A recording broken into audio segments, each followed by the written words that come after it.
Welcome back. Right, మనతో Janasena party నుంచి బాబు పాలూరు గారితో మాట్లాడదాం. బాబు గారు, గుడ్ ఈవినింగ్. బాబు గారు, బ్రహ్మనాయుడు గారు, అలాగే ప్యానెల్లో ఉన్న మిత్రులందరికీ కూడా గుడ్ ఈవినింగ్. టాప్ న్యూస్ వీక్షిస్తున్న ప్రేక్షకులందరికీ కూడా గుడ్ ఈవినింగ్. చెప్పండి సార్. జగన్మోహన్ రెడ్డి గారికి వస్తున్నటువంటి ఆ ప్రజా స్పందన చూస్తున్నారా? వారు కాలు తీసి కాలేస్తే, అడుగు తీసి అడుగేస్తే వేలాది మంది ప్రజలు నీరాజనం పలుకుతున్నారు ఆయనకి. అంటే బహుశా ఇందాక విజయశేఖర రెడ్డి గారు అన్నట్టు తరలించిన జనం అన్నారు. బహుశా సగం మందిని తరలించినప్పటికీ సగం మంది అయితే ఖచ్చితంగా స్వచ్ఛందంగా వస్తారు, అది మనం జనరల్గా మాట్లాడుకుంటే. సో వారి పార్టీ ఎమ్మెల్యేని అరెస్ట్ చేసిన అంశం మీద వారు కర్నూలు వచ్చి ప్రభుత్వం మీద తీవ్రమైనటువంటి విమర్శలు చేశారు. ఎలా చూస్తారు ఆ అంశాన్ని? సార్, ఇప్పుడు వైసీపీ పార్టీ అధినాయకుడు వైఎస్ జగన్మోహన్ రెడ్డి గారు వచ్చినప్పుడు కొంతమందిని తరలిస్తారు, కొంతమంది స్వచ్ఛందంగా వస్తారు. అందులో తప్పు పట్టాల్సిన అవసరం ఏం లేదు. అండ్ వచ్చిన జనం అంతా కూడా తరలించి తీసుకొచ్చారని చెప్పడం కూడా తప్పే. ఎందుకంటే వాళ్ళకి ఒక ఓట్ బ్యాంక్ ఉంది, వాళ్ళనే అభిమానించే వ్యక్తులు ఉంటారు కాబట్టి సహజంగా వస్తారు. కాకపోతే జగన్మోహన్ రెడ్డి గారు సిద్ధం సభలు మనకి గుర్తుండే ఉంటాయి. ఆయన ఎక్కడికి వెళ్ళినా కూడా చాలా జన సందోహం వచ్చింది. ఆయన ఆ జనాన్ని చూస్తే పాపం వైనాట్ 175 అని చెప్పి ఆయన ఒక భ్రమలో ఉండి 24 ఎలక్షన్ తర్వాత రిజల్ట్ రోజున మొత్తం దిమ్మ తిరిగి బ్లాక్ అయింది మైండ్. సో జనాలు రావడం అనేది ఓట్లు కాదు, వచ్చిన వాళ్ళందరూ ఓటర్లు కాదు, వచ్చిన వాళ్ళందరూ అభిమానులు కాదు. అది అది ప్రతి ఒక్క రాజకీయ నాయకుడు గ్రహించాల్సిన విషయం, ఉన్న ఫ్యాక్ట్ అది. కానీ ఈరోజు జగన్మోహన్ రెడ్డి గారు ఏ విషయాల మీద వెళ్తున్నారు, ఏంటి ఓదార్పు, ఎవరిని ఓదార్చడానికి వెళ్తున్నారు అనేది మనం చూడాలి. నాకు తెలిసి దేశంలో ఏ రాజకీయ అధినాయకుడు, ఏ పార్టీ అధినాయకుడు కూడా ఒక తప్పు చేసిన దోషుల దగ్గరికి ఇలా పోలీసులు పర్మిషన్ తీసుకోకుండా, తప్పు చేశాడు ఎమ్మెల్యే అని మీరు ఎలా చెప్తారు? ఆయన తప్పు చేసిన దోషుల దగ్గర చేశారు కాబట్టి కదా సార్ రిమాండ్ పంపించారు కోర్టు. మన చట్టాలను నమ్మవా, గౌరవించవా? రిమాండ్ పంపించారంటే తప్పు అంత కొంత తప్పు ఉంటే కదా పంపిస్తారు. ఓకే, అది ప్రాసిక్యూషన్ లో అది ఏం జరిగింది ఏంటనేది అవన్నీ బయటకు వస్తాయి స్లోగా. కానీ రిమాండ్ పంపించారంటే ఎంత కొంత అక్కడ ప్రైమ్ అఫెన్స్ ఉంటే కదా మనకి తీసుకెళ్లి రిమాండ్ లో పెడతారు. ఇప్పుడు 100 మందిని వేసుకొని కత్తులు కట్టాలతో రెండు ఊర్ల మీద దాడి చేయడం అనేది నిజం, వెళ్ళడం అనేది నిజం, దాడి జరగడం నిజం. ఇవన్నీ కనిపిస్తున్నప్పుడు, కంటికి కనిపిస్తున్నప్పుడు తప్పు చేయలేదని మనం ఎందుకు అనుకోవాలి? తప్పు జరిగింది, కానీ ఎవరు ప్రొవోక్ చేసుకున్నారు, ఏం జరిగింది అనేది ప్రాసిక్యూషన్ లో తెలుస్తుంది. డే బై డే మనకు అప్డేట్స్ వస్తాయి కాబట్టి ఆ డెవలప్మెంట్స్ అన్ని కూడా మనకు అర్థం అవుతాయి.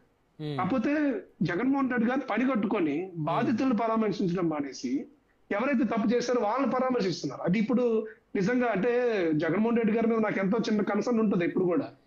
ఎంతైనా ప్రతిపక్ష నాయకుడు కదా, మనం ప్రభుత్వంలో ఉన్నాం కాబట్టి ఆయన ప్రశ్నిస్తే కదా మనం ఏదైనా తప్పులు చేస్తే సందేహం ఉంటుందని చెప్పి ఆశించే వ్యక్తుల్లో నేను ఒకరిని.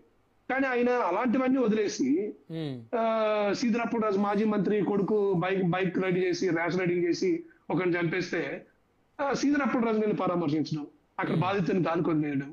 ఈ రోజు ఒక మహిళ బట్టలు చింపేసి, ఇప్పుడు అదేదో జరిగింది ఇన్సిడెంట్, ఎపిసోడ్ జరిగింది, ఆయన పరామర్శించడానికి వెళ్ళుంటే ఒక విరూపాక్షను పరామర్శిస్తూ ఆ లేడీని కూడా పరామర్శించుంటే బాగుండేది. అండ్ ఆయన అధికారులు ఉన్నప్పుడు, ముఖ్యమంత్రిగా ఉన్నప్పుడు తాడేపల్లి ప్యాలెస్ నుంచి అసెంబ్లీకి రావడానికి, సీఎం క్యాంప్ ఆఫీస్కి వెళ్ళడానికి హెలికాప్టర్ వాడిన వ్యక్తి, ఋషికొండ నుంచి ఎంపీ ఇంటికి వెళ్ళడానికి హెలికాప్టర్ వాడిన వ్యక్తి, ఏమనంటే సెక్యూరిటీ ఇష్యూస్ ఉన్నాయని చెప్పి తాడేపల్లి ప్యాలెస్ నుంచి ఒకవేళ హెలికాప్టర్ లేకపోతే బై రోడ్ వెళ్తే మొత్తం చుట్టూ పరదాలు కట్టుకుని వెళ్ళిన వ్యక్తి ఈ రోజు ఎందుకు హెలికాప్టర్ వాడడం లేదు? అంటే ఇప్పుడు సెక్యూరిటీ ఇష్యూ లేదా? ముఖ్యమంత్రిగా ఉంటే సెక్యూరిటీ ఇష్యూ, ప్రతిపక్ష నేతగా ఉంటే సెక్యూరిటీ ఇష్యూ ఉండదా? అప్పుడేమో మీకు కూడా సెక్యూరిటీ ఇష్యూ ఉందనే వైఎస్ఆర్సీపీ వాళ్ళు చెప్తా ఉన్నారు. సరైనటువంటి భద్రత లేదు జగన్మోహన్ రెడ్డి గారికి. సరైన భద్రత కావాలనుకున్న వాళ్ళు ఏం చేయాలి సార్? పలానా దగ్గరికి వెళ్తున్నాం అని చెప్పి ముందు దశగానే ఇంటిమేషన్ ఇవ్వాలి. మేము రోడ్ షో చేస్తున్నాం అని చెప్పి ఇంటిమేషన్ ఇవ్వాలి. ఇప్పుడు ఒక మాజీ సీఎం ఇచ్చే భద్రత ఆయనకి ఇస్తున్నారా? ఈ ప్రభుత్వం ఇవ్వట్లేదనే కదా. 2 రోజుల క్రితం సజ్జల రామకృష్ణారెడ్డి గారు కూడా ఢిల్లీ వెళ్ళి మరి కేంద్ర హోంమంత్రి అమిత్ షా గారిని వాళ్ళందరినీ కలిసి వైకాపా సీనియర్ నేతలందరూ కూడా జగన్మోహన్ రెడ్డి గారి ప్రాణహాని ఉంది, ఆయనకి ప్రభుత్వం భద్రత ఇవ్వటం లేదు అని చెప్పేసి వాళ్ళందరూ గగ్గోలు పెడతా ఉన్నారు కదా సార్. ఇప్పుడు వాళ్ళని భయపెట్టే వాళ్ళు, వాళ్ళకి ఏదో చేసే వాళ్ళు ఎవరు ఉంటారు చెప్పండి? చేస్తే గీస్తే వాళ్ళే చేయాలి. కానీ ఈ రోజు విరూపాక్ష గారు అక్కడ స్థానిక ఎమ్మెల్యేగా ఉండి ఆ 2 గ్రామాల మీద దాడి చేశారు.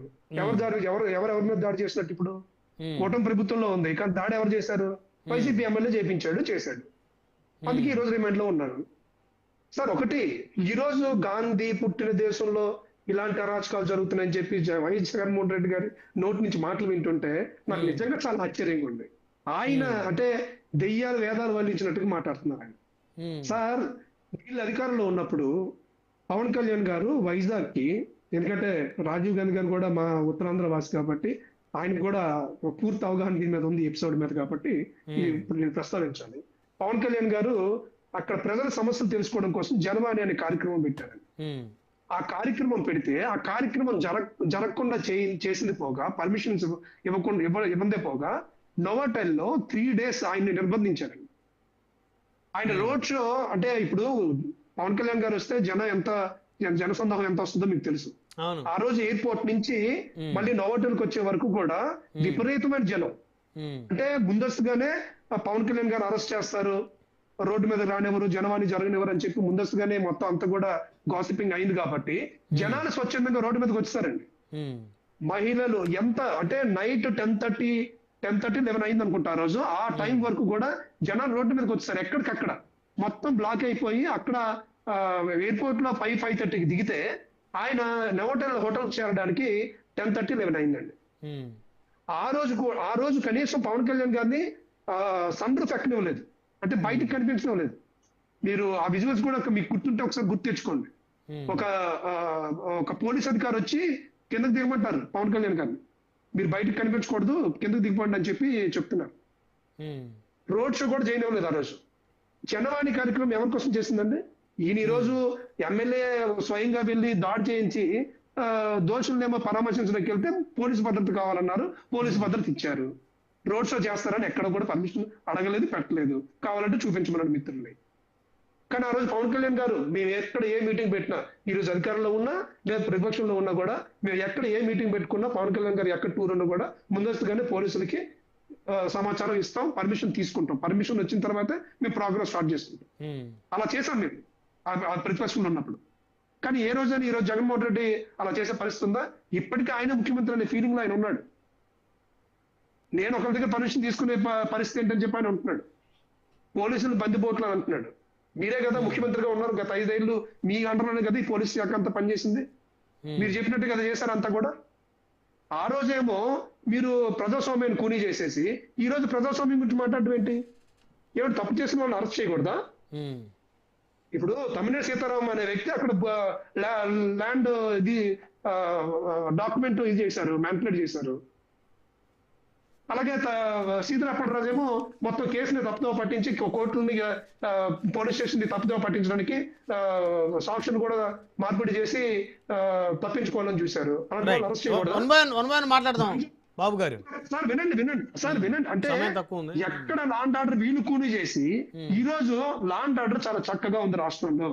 ప్రజలందరూ కూడా ఇప్పుడు ప్రతిపక్షాలు కూడా, ఇప్పుడు వైసీపీ పార్టీ కూడా ఎక్కడికక్కడ ధర్నాలు చేయగలుగుతుంది, ర్యాలీలు చేయగలుగుతుంది, దీక్షలు చేయగలుగుతుంది. స్వేచ్ఛ లేదంటారా? ఒకవేళ వైసీపీ అధికారులు ఉన్నప్పుడు వాళ్ళు ప్రవర్తించినట్టుగా మేము ప్రవర్తించుంటే ఈ రోజు వీళ్ళు అసలు రోడ్డు మీదకి రాగలరా? అండ్ ఇందాక రాజీవ్ గాంధీ గారు చాలా ఎడ్యుకేటెడ్, అంత పర్సనల్ గా వెళ్ళకూడదు దయచేసి. ఖచ్చితంగా ఈ రోజు అక్కడ ఆడూరు నియోజకవర్గంలో ఎమ్మెల్యే ఈ రోజు రిమైండ్ లో ఉన్నాడంటే దానికి కారణం ఒక ఇద్దరు పార్టీ నేతలు పర్సనల్ గా తీసుకొని తిట్టుకోవడం వల్ల, ఆర్గ్యుమెంట్ వల్లే ఇంతవరకు వచ్చింది. దయచేసి ఎవరు కూడా అంత పర్సనల్ గా తీసుకొని ఒకరికొకరు పర్సనల్ టార్గెటింగ్ చేసుకోవడం అనేది నేనైతే తీవ్రంగా ఖండిస్తున్నాను. ఏదైనా ఉంటే మనం విధానపరంగా మనం విమర్శించుకోవాలి తప్పితే పర్సనల్ గా వెళ్ళిపోవడం అనేది మీకుంటుంది, నాకుంటుంది. అంతేనండి, ఎవరు బలం వారికి ఉంటుంది. ఎవరికి ఉండకూడదు. సింగళూరు వెంకటేష్